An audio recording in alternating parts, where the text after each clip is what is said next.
So One Piece fans, we've noticed that there's been a problem over the past, let's say, forever, ever since the introduction of a certain power and this power's depiction in the story.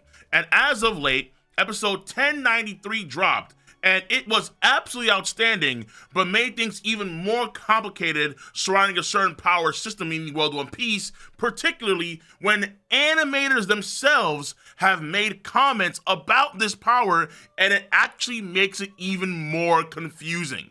And ladies and gentlemen, what I'm talking about here obviously is the HAKI. What the f was that? Now, I feel like HAKI is an inferior power system compared to Devil Fruits. Well, Devil Fruits are pretty well organized and well thought out, but HAKI is just very haphazard and all over the place. There are many folks that believe to this day that people like, let's say, Jinbei, or let's say Ulti, or let's say Katakuri, would have Conqueror's HAKI infusion, the same thing, that same apex ability that Monkey D. Luffy figured out in chapter 1010. And the main indication for this was the application of HAKI on a particular body part, and it's sustained. So we saw these sort of thicker black lightning streaks in the manga when Luffy first utilizes the Conqueror's HAKI infusion. We see later on, let's say, when Kaido attempts to kill Kinemon. Oh, I can't believe I'm saying that. It's so dumb. He would just die! We see it with Yamato, we see it with Zoro, where when they apply the Conqueror's HAKI infusion, for the most part, there tends to be these sort of thicker bolts of Conqueror's HAKI on their arm, on their sword, on their club, and then the attack itself seems to have more HAKI embedded into it when they fire off. So, for example, when Garp does the Galaxy Impact, we can see those gigantic big bolts of Conqueror's HAKI infusion on that shockwave. But then when Kobe does the clearly inferior Honesty Impact, we know it's inferior because, number one, the bolts on his arm aren't as substantial and as big as Garp's. And then two is that we don't see HAKI bolts on the attack itself. Now, I'll keep it a stack. It's not really consistent from moment to moment, time to time. And one of those iffy moments was absolutely 1063 of One Piece, the beginning of episode 1093 of One Piece. We're in this chapter, 1063. We see BB attack Law and Company as the polar tank is under the water.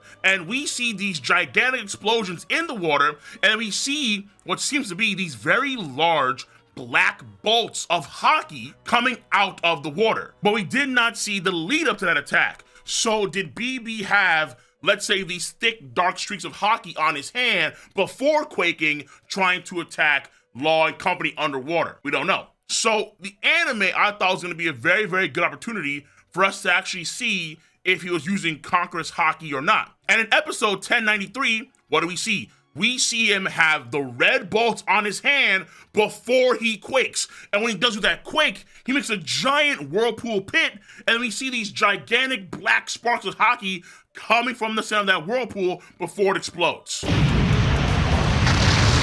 A joyous moment. That was absolutely outstanding, because now it gave us more clarity that BB is probably using Conqueror's HAKI, particularly when we see Rayleigh have that same effect when he recreates the Attack on Titan Rumble on Amazon Lily, and when Shanks completely stunlocks Green Bull from thousands of miles away. Shanks had the red HAKI, Rayleigh had the red HAKI, Blackbeard had the red HAKI. Excellent. Okay, problem solved. No. Wrong. No, wrong.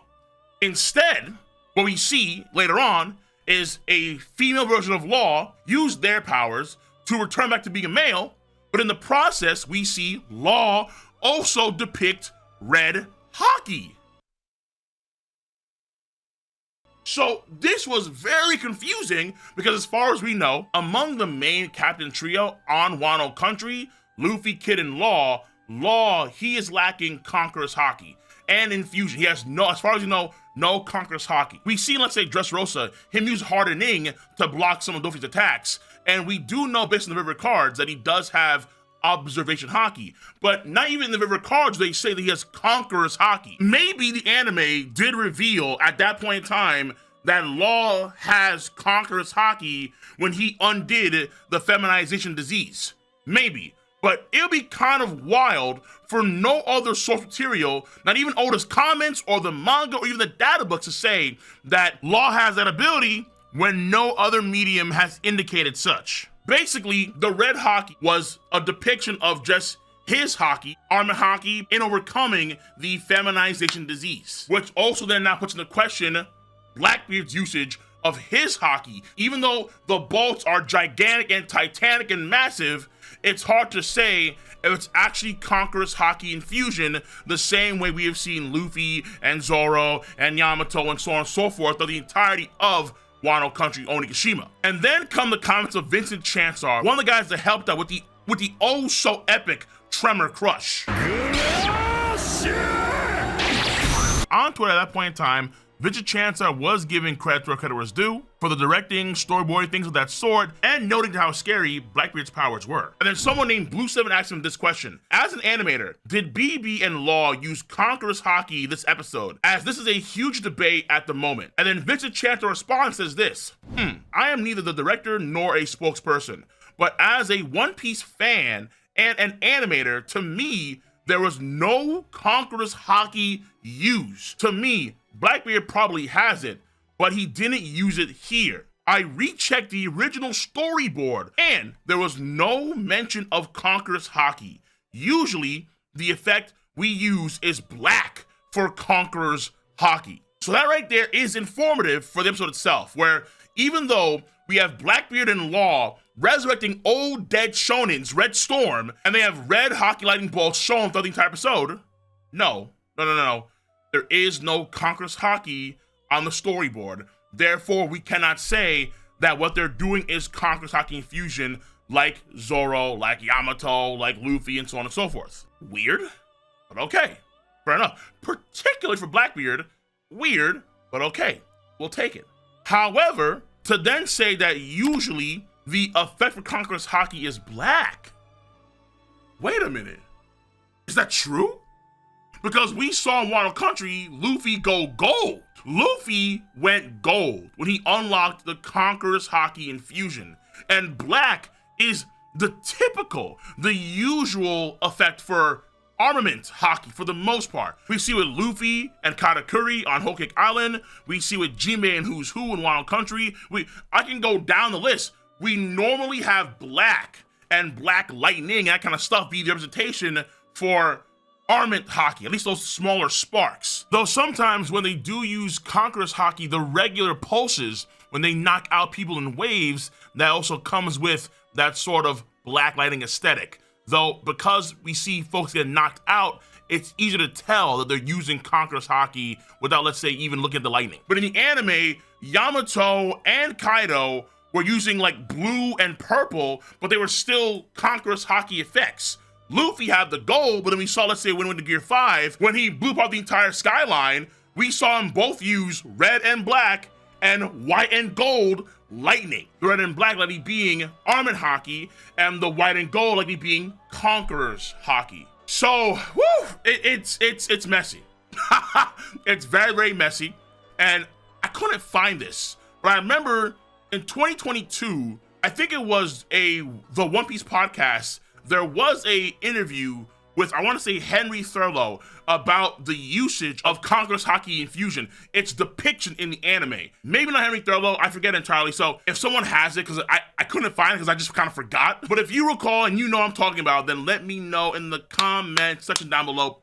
Please do. But I remember the overall idea, the general idea, and like the general idea that I remember was that it depends on the director of the episodes themselves. Each director has their own way of doing things. Their depiction of certain scenes in the manga, the overall pace and flow, the events of the manga that should happen on screen, and so on and so forth. So because of each director's own choices, sometimes they would use gold, other times they would choose not to. Other times they use other colors, like purple or blue, or let's say they just go back to the usual black and red. So it just depends from director to director to director. And as far as I understand too, the animators are given a lot of freedom for animating certain scenes based on how they interpret that scene. The animators are given a lot of freedom for that. And that's why you can, let's say, go to an arc like Wano Country where you have Yamato using blue Conqueror's Haki, Kaido's going purple, Luffy's going gold, Zoro, let's say, goes green, Shanks pulls up later on, he's going red, but then here comes Amazon Lily, Rayleigh's red. Okay. Blackbeard, also red. What? Law, also red. What? They don't know. No one really knows. And it's, man, because it does create a lot of confusion, particularly if you are an anime-only watcher. Now, to be fair, as far as I understand, not that many, let's say in Japan. Fair enough, fine. But if you're abroad overseas, it's got to be confusing. Hella confusing to really try and pinpoint the Conqueror's Haki, who has what, and when is it going down. Oh, it's got to be just a mess in your mind. And I don't blame you. I really, really don't. Because even as a manga reader, it is confusing. I don't know if Blackbeard has Conqueror's Haki infusion, even though he's making these titanic bolts of black lightning in chapter 1063. I just don't know. And let's say when it comes to Zoro or Luffy, when they're using it or not, at times can be confusing too. So yeah, it's man, there is a problem here. And I'm really hoping in the future, this all gets remedied by the One Piece. Yeah. Remember that at some point in the future, 2035, 2036, 2037, at some point in the future, the One Piece will get to these moments. And I really do hope that they make it as clear as humanly possible. Clear as crystal. What is Army Haki? What is the advanced versions of that? What is the observation? More actual visual depictions of that, let's say via eye color changes. Because in the past, in the anime, at moments, they had like the red eyes glow, and then that kind of just stopped for whatever reason. Later on, Conqueror's Haki infusion, what that looks like, and then make it universal so we know for sure when a character is using it or not. The visual aesthetics are all over the place, bro. They're nuts. And I'm hoping in the future, by the time I have a bunch of kids and way more gray hair, we finally have it locked down and we're not losing years of our lifespan because we're so stressed out figuring out what is what. So as my usual safe measure, as my precaution, even though I love these anime moments, filler. Man. Oh. Unless I am specifically talking about the anime versions of said characters, filler. And we leave out the manga because the manga is, compared to the anime, it is better, but albeit in of itself, it's still confusing. And let me know your thoughts on the subject matter at hand. If you enjoyed the video, give it a thumbs up, subscribe to the channel, and click on that bell to join the notification squad. I'm gonna catch you guys on the flip side.